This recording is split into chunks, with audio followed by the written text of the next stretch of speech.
Sir আপনি আমার ছোট বোনকে জেল থেকে ছেড়ে দিন, আমার ছোট বোনের অনেক মা বাবার কথা মনে পড়তেছে। মাম্মি পাপ্পা তোমরা ক্রাইম করেছো, এই জন্য তোমাদেরকে আমি ছেড়ে দেবো না। প্লিজ স্যার আপনি আমার বোনকে ছেড়ে দিন, ও তো অনেক ছোট। ঠিক আছে দেখতেছি, তোমাদের তিনজনের ভিতরে যে এই পাথর তুলতে পারবে তাহলেই আমি তোমাদের ছোট বোনকে ছেড়ে দেবো। স্যার এই পাথরের তো অনেক ওজন, এটা তো আমি তুলতে পারবো না, তাও আমি অনেক চেষ্টা করব, কারণ আমার ছোট বোনকে এখান থেকে বের করতে হবে। এই পাথরের তো অনেক ওজন, তাও আমি অনেক চেষ্টা করব আমার ছোট বোনকে এখান থেকে বের করার জন্য।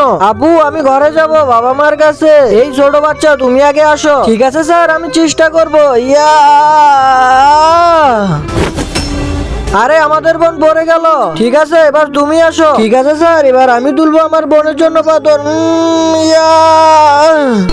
আপু ঠিক আছে বেটা, এখন তুমি আসো। তুমি যদি এই পাথর না তুলতে পারো তাহলে তোমার বোনকে আমরা ছাড়বো না।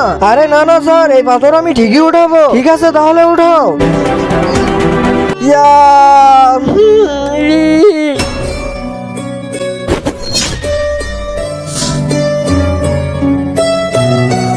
আরে ছোট কি হলো, তুই পারবি তুই পারবি।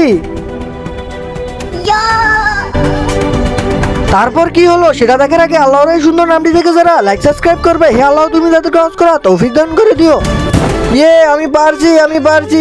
আমার বোন পেরেছে, কি মজা কি মজা। বেটা তুমি করে দেখাছো, এবার তোমার বোনকে আমরা ছেড়ে দেবো। বাবু এদিকে আসো। আপু তোমরা দুজনও আসো। ঠিক আছে বেটা তোমরা এক কাজ করো, তোমরা বাইরে আসো। কি বলেন স্যার?